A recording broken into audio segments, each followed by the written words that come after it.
kami dan sepanjang masa. Amin. Dalam nama Bapa, Apakah ada yang tidak hadir hari ini? Ada. Ada. Siapa yang tidak hadir? Ervin Ibu. Ervin. Sakit atau? Sakit. Sakit. Oke, baik. Berarti 28 yang lain hadir ya? Ya. Tekan dulu semangat.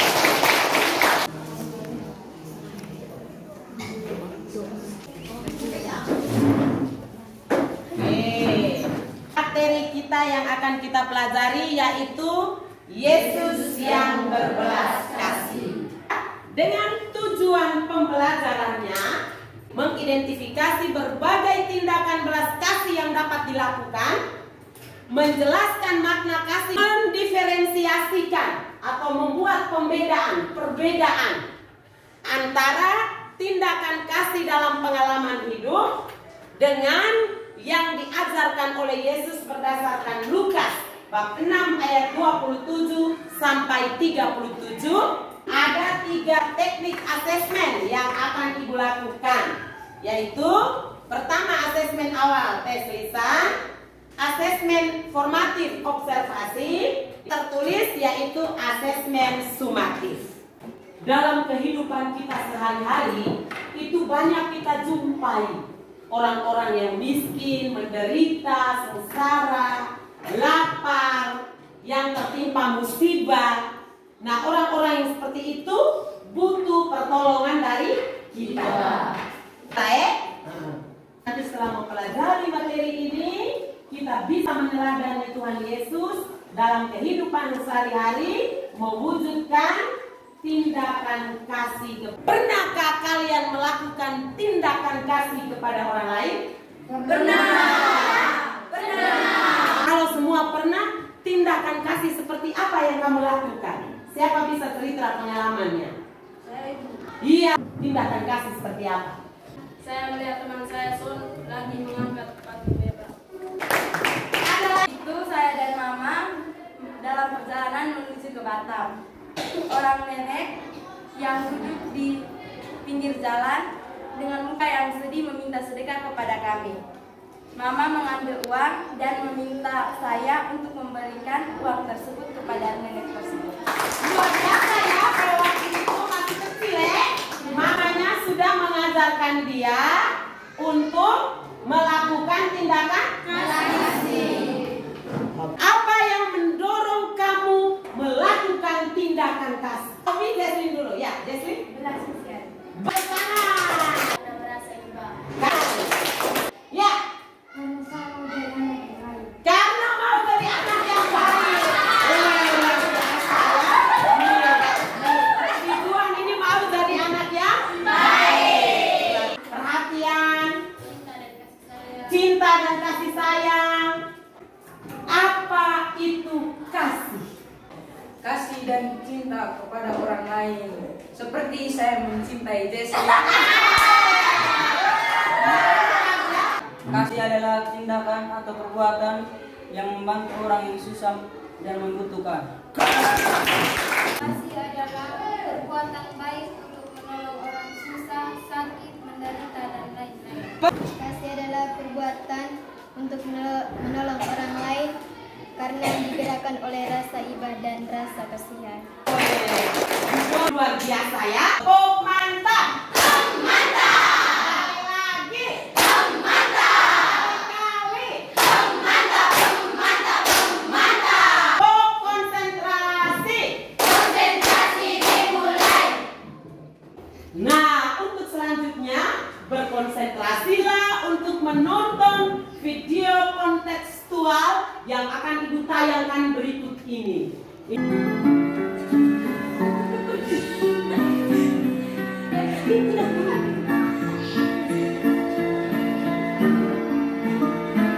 Seberat apapun masalahmu, ingatlah kau tak pernah sendiri. Lalui semua rasa sakitmu, tidak pernah terlambat bertolak. Dia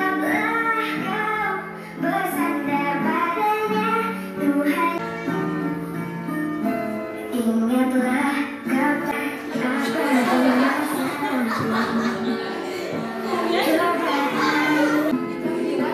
rasa sakit yang menyiksa hatimu.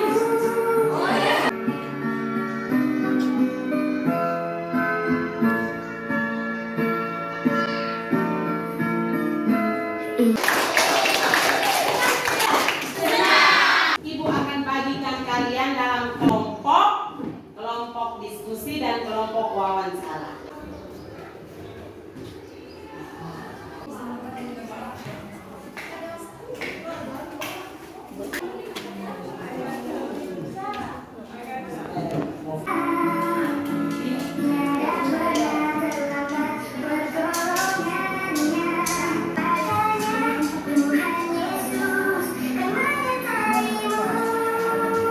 Kami dari siswa-siswi SMP Negeri 1 atau Priangpung, kelas 7A, pembuatan kasih tersebut didorong oleh rasa apa saja?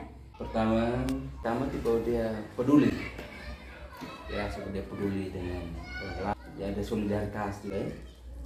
Kalau dia merasa senasib juga. Kalau berikut itu soal simpati dan empati ya. Dan kasih tersebut kapan dan di mana saja? Pada batas ruang dan waktu ya. Ini orang yang seiman kah, atau yang mungkin berbeda aliran kepercayaan, atau dengan orang yang mungkin tanpa ada sekat ini sara juga syukuran dulu. Itu ditunjukkan kepada siapa saja? Ya seperti itu ditunjukkan kepada semua orang ya. Bukan kadang lagi tidak pernah tuh. Bagaimana kamu bisa ini memberikan biasanya bolo kepada teman, dia buat kamu menangis, dia buat kamu emos, terluka, kamu beri dia bolo. Tidak mungkin tuh. Nah itu. Tapi itu yang kita harapkan. Kasih yang seperti itulah yang mesti kita tunjukkan. Jadi kita sebagai orang Katolik itu buat lain. Kasih Om Romo atas Om Romo bisa meluangkan waktunya untuk kami dan memberikan. Oke, terima kasih kamu sudah datang, gua wawancara. Terima kasih banyak ya. Ya Om Romo. Baik, mantap. Naik ke kelas 7. Menurut Bapak, apa saja bentuk tindakan perbuatan? Misalnya memberi sumbangan kepada korban bencana alam, Melakukan perbuatan atau tindakan kasih?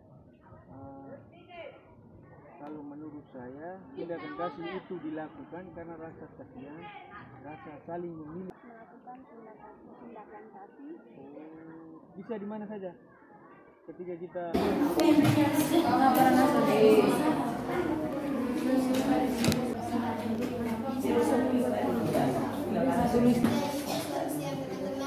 Selamat siang.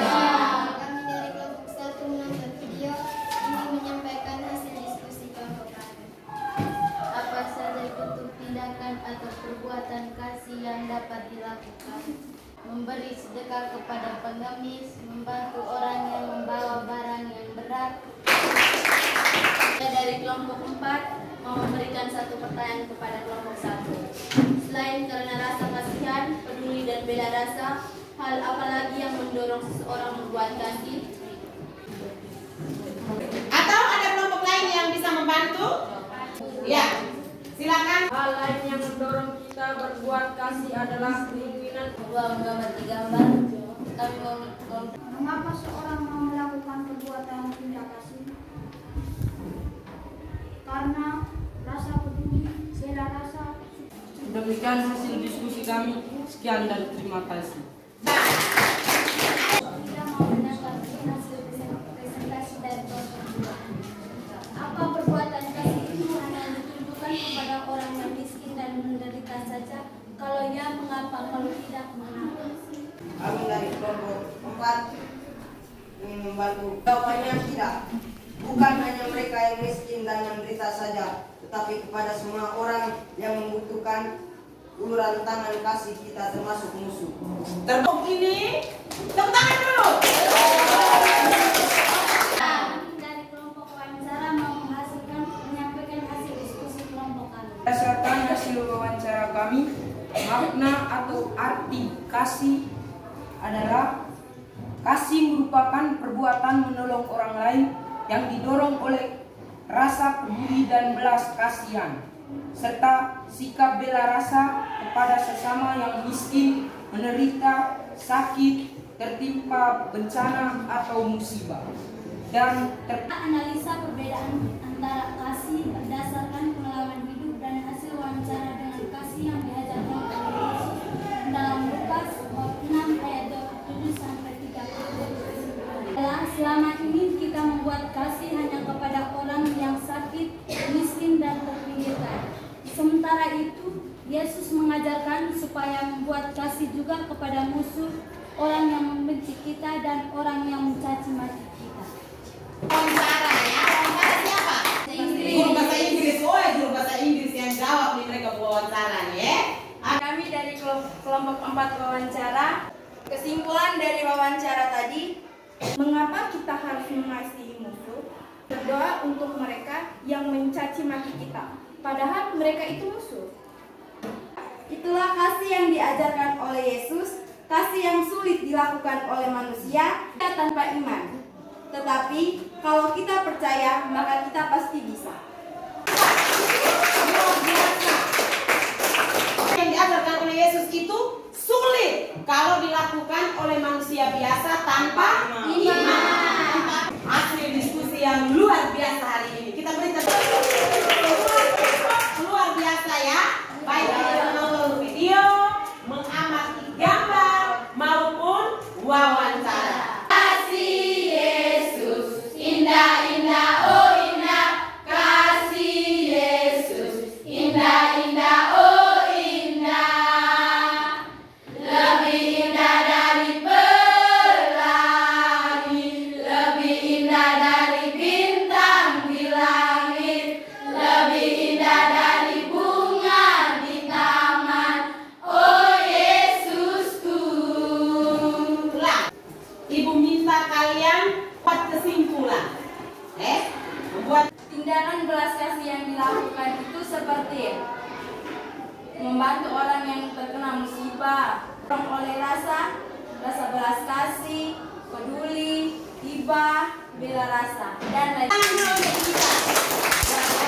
tindakan kasih kita bisa diberikan kepada siapapun dan juga orang yang membenci dan mencaci maki kita.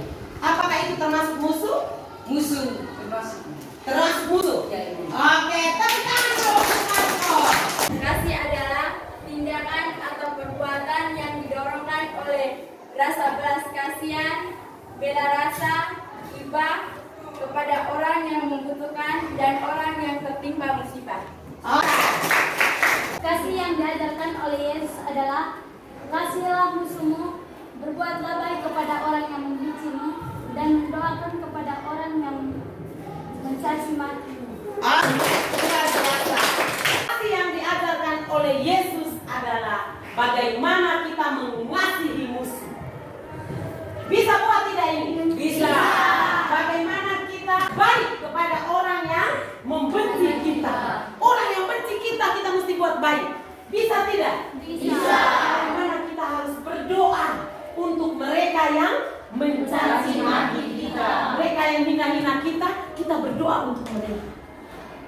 Kita sudah belajar tentang Yesus yang berbelas kasih ini. Kita harus meneladani ajarannya. Mari kita berdiam diri, kita refleksikan seluruh proses hari ini. Katakanlah Tuhan. Kasihilah musuhmu, tapi kepada kamu yang mendengarkan aku, kasih kamu. Barang siapa Tugas yang menjadi aksi kita ya. Tugas yang menjadi aksi kita yaitu dalam kelompok sesuai tempat tinggal sudah Ibu bagikan. Rencanakan tindakan kasih apa yang akan kamu lakukan kepada bentuk video atau narasi bergambar, foto-foto kemudian kan ke YouTube. Nah, itu sudah bisa terima? Bisa. Hebat, keren-keren ya. Tepuk tangan dulu. Materi pertemuan kita berikut adalah Yesus Sang Pengampun. Kami mengaturkan puji syukur kepadamu. Amin.